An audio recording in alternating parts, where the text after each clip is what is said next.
Hello friends, मैं संजय तिवारी आपका YouTube channel पर स्वागत करता हूं। और आज का टॉपिक है आधुनिक भारत में शिक्षा का विकास। ठीक है, और इससे जुड़े हुए प्रश्नों को हम लोग एक एक करके ऑब्जेक्टिव प्रश्नों के माध्यम से देखेंगे और इसकी व्याख्या भी सुनेंगे। और हमको लगता है कि आप घर पर इन प्रश्नों को हल किए होंगे, प्रश्नों की किताब में ढूंढे भी होंगे, और ढूंढेंगे जितना ही उतना ही मजा आएगा, उतना ही रोचकता बढ़ेगी, उतना ही इंटरेस्ट आपका बढ़ेगा और यह टॉपिक भी आपका हो जाएगा। ठीक है, तो आधुनिक भारत में शिक्षा का विकास के एक एक प्रश्नों को हम लोग देखते चलेंगे। ठीक है, पहला ही प्रश्न है, कलकत्ता में एशियाटिक सोसाइटी ऑफ बंगाल की स्थापना 1784 में किसने की? 1784 में किसने की? तो आंसर है विलियम जोन्स। ठीक है, कई बार मतलब इस प्रश्न को पूछा गया है और कई प्रकार से विलियम जोन्स ने एशियाटिक सोसाइटी ऑफ बंगाल की स्थापना या एशियाटिक सोसाइटी की स्थापना कहां पर की? तो कलकत्ता में। कब की? तो 1784 में की। किसने किया? तो विलियम जोन्स ने किया। कई बार इन परीक्षाओं में पूछा गया। अब है कि कलकत्ता में एशियाटिक सोसाइटी ऑफ बंगाल का स्थापना का उद्देश्य आखिर विलियम जोन्स का क्या रहा होगा? तो भारत में जो संस्कृत में किताबें थी और संस्कृत में जो ज्ञान विज्ञान था उसके बारे में जानकारी हासिल करना और दुनिया में प्रचारित प्रसारित करना उद्देश्य था विलियम जोन्स का। आपको बता दें कि भारत प्राचीन काल में जगत गुरु के नाम से जाना जाता था और हमारे जो बुक्स थे, संस्कृत की जो किताबें थीं वो काफी अगाध थीं और उन किताबों को अंग्रेजी में अनुवादित कर पूरे दुनिया में इसका प्रचारित प्रसारित करने का उद्देश्य था विलियम जोन्स का। अब है option number B, Warren Hastings. Warren Hastings ने 1781 ईस्वी में कलकत्ता में मदरसा स्थापित किया। क्या स्थापित किया जी? मदरसा। और मदरसा में किसकी शिक्षा? तो अरबी और फारसी की। अरबी और फारसी के लिए कलकत्ता में मदरसा स्थापित करना वारेन हेस्टिंग्स का भी कुछ ना कुछ उद्देश्य रहा होगा। तो उद्देश्य था कि हम अरबी और फारसी की किताबों को अंग्रेजी में अनुवाद करा लें, ठीक है, या उनको अंग्रेजी में जान लें, उसके बारे में जानकारी इकट्ठा कर लें। तो भारत में जो मुस्लिम वर्ग शासन कर रहे थे उनका शासन करने का क्या ढर्रा है, क्या ढंग है, उसके बारे में आसानी से जाना जाए। ठीक है, अब है जोनाथन डंकन। जोनाथन डंकन ने 1791 ईस्वी में 10 साल बाद बनारस में संस्कृत कॉलेज, जी साहब, संस्कृत कॉलेज की स्थापना करते हैं जोनाथन डंकन। और ये जोनाथन डंकन ने संस्कृत की स्थापना कर संस्कृत की किताबों को पढ़ने की कोशिश या लोगों में जानने की कोशिश किया गया। लॉर्ड वेलेस्ली ने 1800 ईस्वी में फोर्ट विलियम का स्थापना कलकत्ता में। फोर्ट विलियम की स्थापना कहां पर? कलकत्ता में। और यह जो फोर्ट विलियम था भारत में ब्रिटिश अधिकारियों को शिक्षित करने का या प्रशिक्षण देने का एक कॉलेज था, जिसे कुछ ही दिनों बाद बंद कर दिया गया। ठीक है, अगला प्रश्न है, काफी महत्वपूर्ण है, देखेंगे। A code of Gentoo laws किस ग्रंथ का संस्कृत अनुवाद है? किस ग्रंथ का? A code of Gentoo laws किस ग्रंथ का संस्कृत अनुवाद है? ऑप्शन ए है Bhagwat Gita, B Abhijnana Shakuntalam, C Hitopadesha, D Manusmriti, E none या एक से अधिक। तो आंसर है D Manusmriti. A code of Gentoo laws, इसको एक और अन्य नाम से भी जानते हैं, मनुस्मृति को इंस्टीट्यूट ऑफ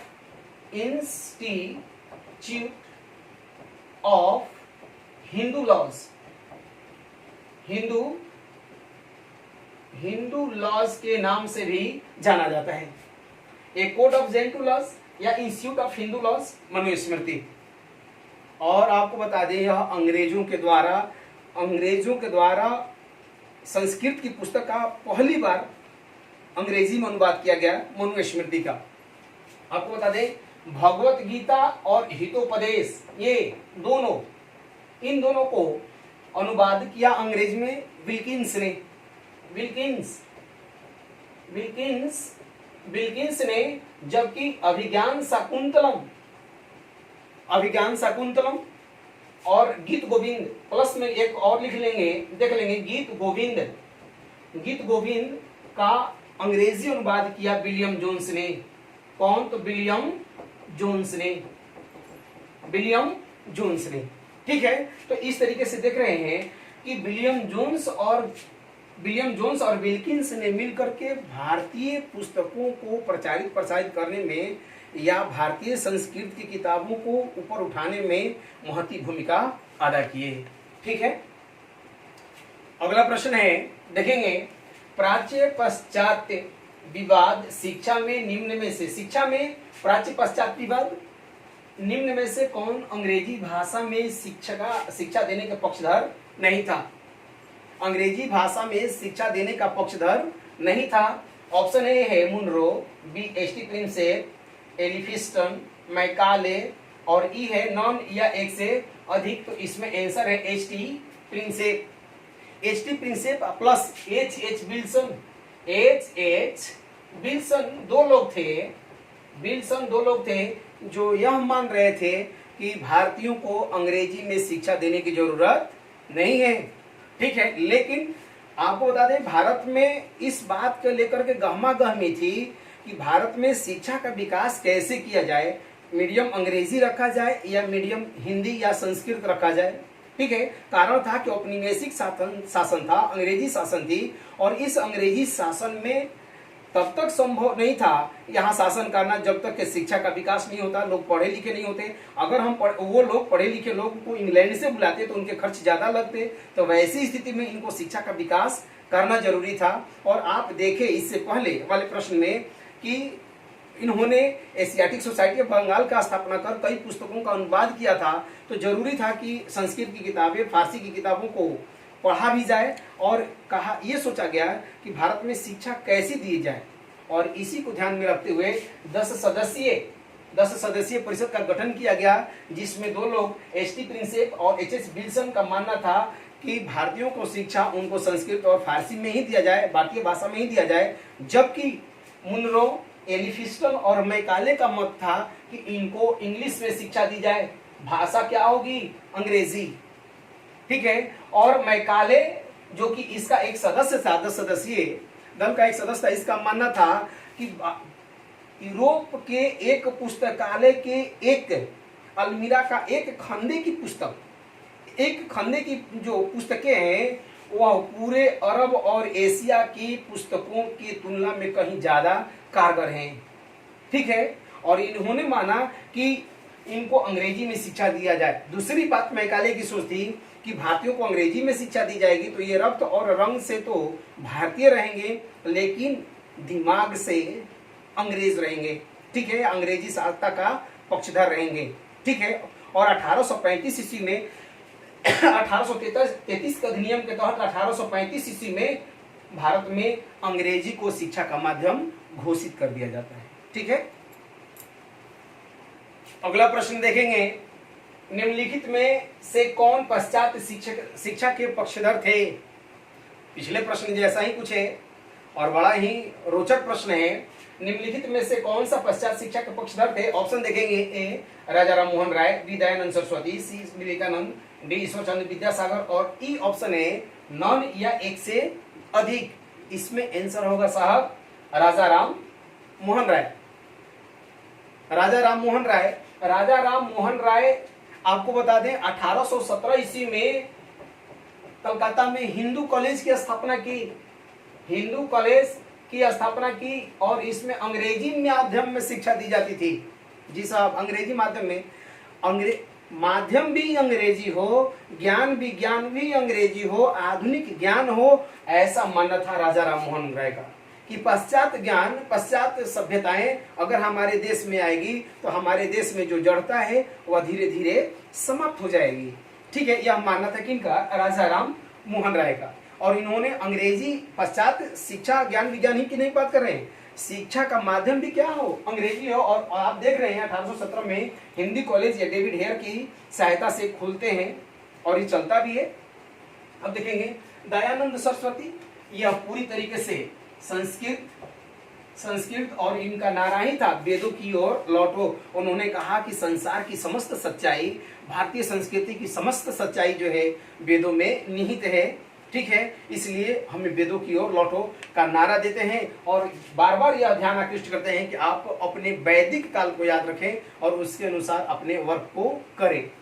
इस स्वामी विवेकानंद आधुनिक भारत का राष्ट्रीय पिता, ठीक है, आधुनिक राष्ट्रीय आंदोलन का मतलब सुभाष चंद्र बोस ने कहा कि राष्ट्रीय आंदोलन का आधुनिक पिता कहा जाता है किनको, तो स्वामी विवेकानंद को। आपको बता दें, स्वामी विवेकानंद पाश्चात्य शिक्षा के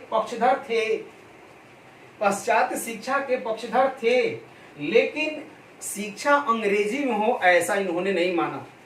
एक बार इन्होंने पश्चात ज्ञान विज्ञान, शिक्षा नहीं ज्ञान विज्ञान की बात की है कि पश्चात ज्ञान विज्ञान का हमें वर्ण करना चाहिए, पश्चात ज्ञान विज्ञान हमें धारण करना चाहिए, लेना चाहिए, लेकिन भाषा इंग्लिश हो या अंग्रेजी में शिक्षा हो ऐसा इन्होंने कभी नहीं कहा, स्वामी विवेकानंद ने।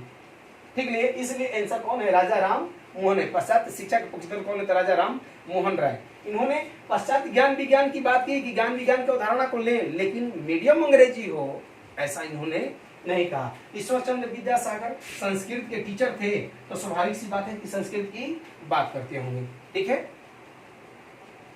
अगला प्रश्न देखेंगे, वुड्स डिस्पैच के बारे में क्या सत्य नहीं है? वुड्स डिस्पैच, ठीक है, के बारे में क्या सत्य नहीं है? पहला ऑप्शन है, इसने अंग्रेजी भाषा में शिक्षा देने की बात की। बी, इसने प्राथमिक शिक्षा पर बल दिया। सी, पहली बार महिला शिक्षा पर बात की गई। वुड्स डिस्पैच के आधार पर ही कलकत्ता, बम्बई और मद्रास में विश्वविद्यालय खोले गए।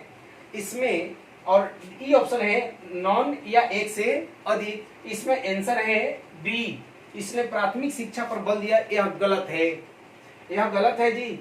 इसने विश्वविद्यालय स्तर पर अंग्रेजी में शिक्षा देने की बात की। सुनेंगे, विश्वविद्यालय स्तर पर अंग्रेजी में शिक्षा में देने की बात की, और यह माना गया कि यह जो विश्वविद्यालय स्तर में अंग्रेजी में जो शिक्षा दी जाएगी वह अपने नीचे वाले को पढ़ाएंगे, और that is the trickle down theory, यानी रिश्ते शिक्षा जो है नीचे तक पहुंच जाएगा। ठीक है, यह मानना था किसका? वुड्स डिस्पैच का। और यह वुड्स डिस्पैच आता कब है? तो 1854 ईस्वी में।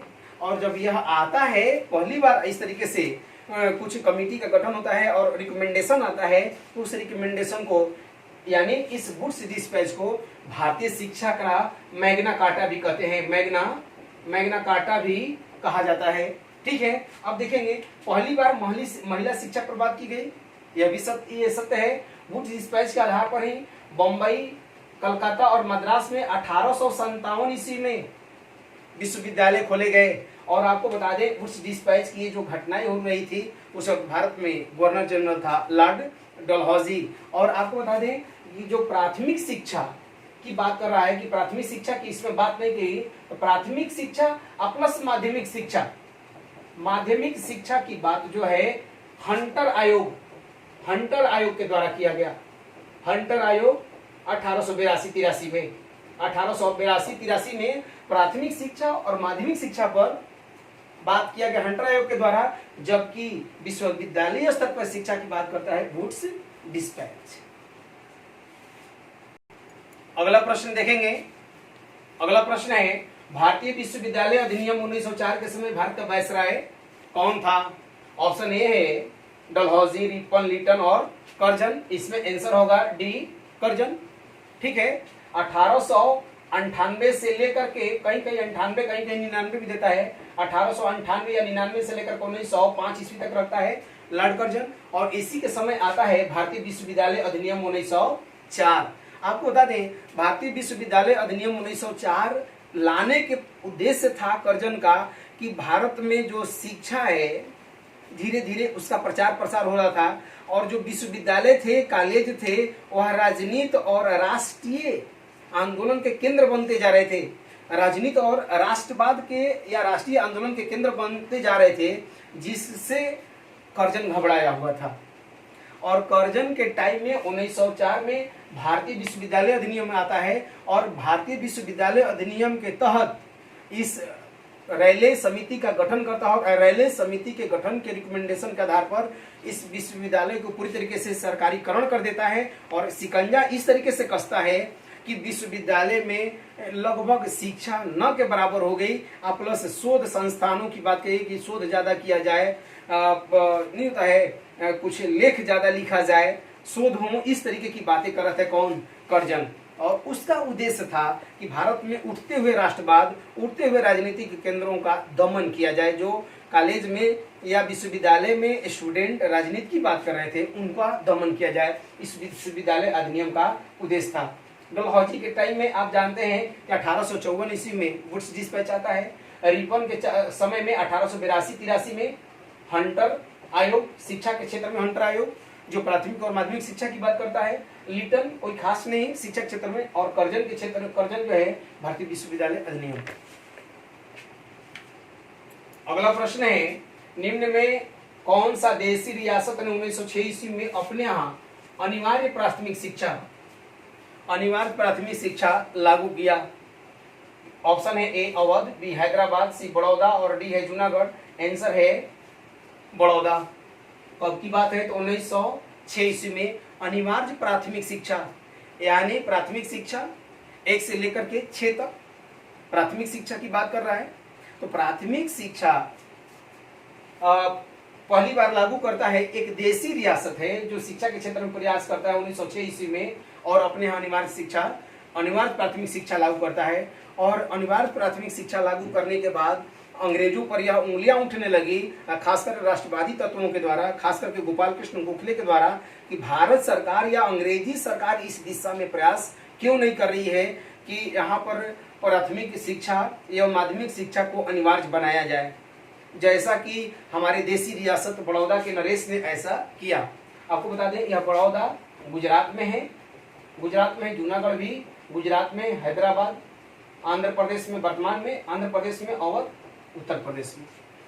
ठीक है। अगला प्रश्न है, सैडलर आयोग 1917 की प्रमुख संस्तुतियां क्या थी या इनके मेन रिकमेंडेशंस क्या थे? सैडलर आयोग, ऑप्शन है ए माध्यमिक एवं विश्वविद्यालय स्तर की शिक्षा में सुधार, स्नातक की उपाधि के लिए शिक्षा 3 वर्षों की होनी चाहिए, सी महिला शिक्षा के लिए सुविधाओं का प्रसार होना चाहिए, उपयुक्त सभी। आंसर है डी उपयुक्त सभी। सुनेंगे 1917 ईस्वी में सरकार शिक्षा के विकास के, खासकर कलकत्ता विश्वविद्यालय में जो शिक्षा की स्थिति खराब हुई थी उसके लिए सैडलर की अध्यक्षता में एक आयोग का गठन किया गया, जिसमें 2 भारतीय थे, एक आशुतोष मुखर्जी और दूसरा जियाउद्दीन अहमद।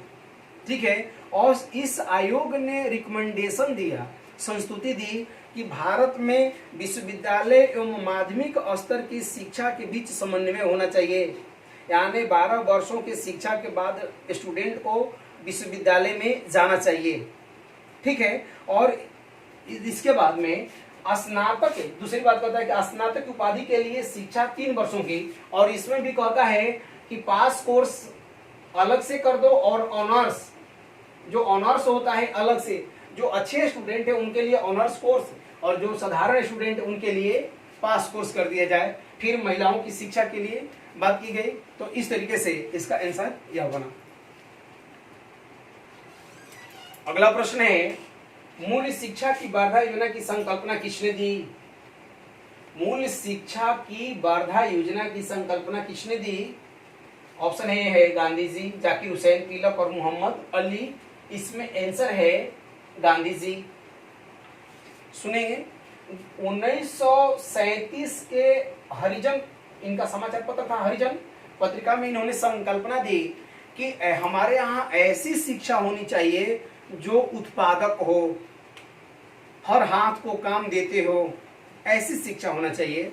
ठीक है। और इस समय तक परिस्थितियां इस तरीके से बनी थी कि भारत शासन अधिनियम 1935 के तहत 1937 ईस्वी में भारत के 11 प्रांतों में चुनाव हुई थी और राष्ट्रीय सरकारों का गठन हो चुका था। वैसी स्थिति में गांधी जी ने अपना हरिजन पत्रिका में संकल्पना दिया मूल शिक्षा का वार्धा योजना, और वार्धा योजना में इन्होंने कहा कि ऐसे वर्क होना चाहिए जो उत्पादक हो, ऐसी शिक्षा होनी चाहिए जो उत्पादक हो। ठीक है। और इसी के क्रम में डॉक्टर जाकिर हुसैन समिति का, ये जाकिर हुसैन समिति का गठन हुआ और इसमें कहा गया कि 7 वर्षों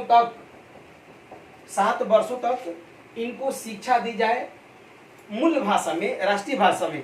7 वर्षों तक शिक्षा दी जाए मूल भाषा में, ठीक है। 7 वर्षों तक मूल भाषा में इनको शिक्षा दी जाए और शिक्षा देने के बाद में इनको उत्पादक कार्य में लगा दिया जाए ताकि इनको रोजगार मिले। लेकिन द्वितीय विश्व युद्ध शुरू होने के कारण यह योजना खटाई में पड़ गई और इस पर अमल नहीं हो सका, ठीक है। अगला प्रश्न है, राधा कृष्णन आयोग ने अपनी रिपोर्ट किस विषय पर दी? ऑप्शन है ए प्राथमिक शिक्षा, बी माध्यमिक शिक्षा, विश्वविद्यालय शिक्षा और व्यावसायिक शिक्षा। इसमें आंसर है विश्वविद्यालय शिक्षा। राधा कृष्णन आयोग ने अपनी रिपोर्ट किस विषय पर दी? तो विश्वविद्यालय शिक्षा। और इनका मानना था राधा कृष्णन आयोग का कि 12 वर्ष विश्वविद्यालय में आने से पहले 12 वर्षों की शिक्षा होनी चाहिए, ठीक है। अब है कि राधा कृष्णन आयोग का गठन 1948 ईस्वी में, 1949 में इन्होंने अपना रिकमेंडेशन दिया, 1949 ईस्वी में अपना रिकमेंडेशन दिया। स्वतंत्रता मिलने के बाद में शिक्षा के क्षेत्र में पहला आयोग का गठन। अगर ऐसे भी प्रश्न पूछता है कि स्वतंत्रता मिलने के बाद में भारत में पहले शिक्षा आयोग का गठन किसके द्वारा किया, किसके नेतृत्व में किया गया? तो राधा कृष्णन। आप जानते हैं राधा कृष्णन भारत के प्रथम उपराष्ट्रपति और द्वितीय राष्ट्रपति भी रहे हैं, ठीक है। तो इस तरीके से, और इन्होंने अपने शिक्षा की रिपोर्ट में किस शिक्षा की बात की? तो विश्वविद्यालय स्तर की शिक्षा। विश्वविद्यालय स्तर की शिक्षा में इन्होंने 12 वर्षों की, विश्वविद्यालय में आने से पहले 12 वर्षों की शिक्षा अनिवार्य होनी चाहिए। इसके बाद इन्होंने कहा कि शिक्षा को समवर्ती सूची में रखा जाए। फिर इनके ही रिकमेंडेशन के आधार पर, राधा कृष्णन आयोग के रिकमेंडेशन के आधार पर 1953 ईस्वी में यूजीसी, यूनिवर्सिटी ग्रांट कमीशन, जो आज भी है, यूजीसी का गठन किया गया। और यह यूजीसी जो कि एक स्वायत्त परिषद है, विश्वविद्यालयों के उनके कार्यों में सहायता एवं समन्वय बनाने का कार्य करता है, ठीक है। तो इस तरीके से समाप्त होता है राधा कृष्णन आयोग।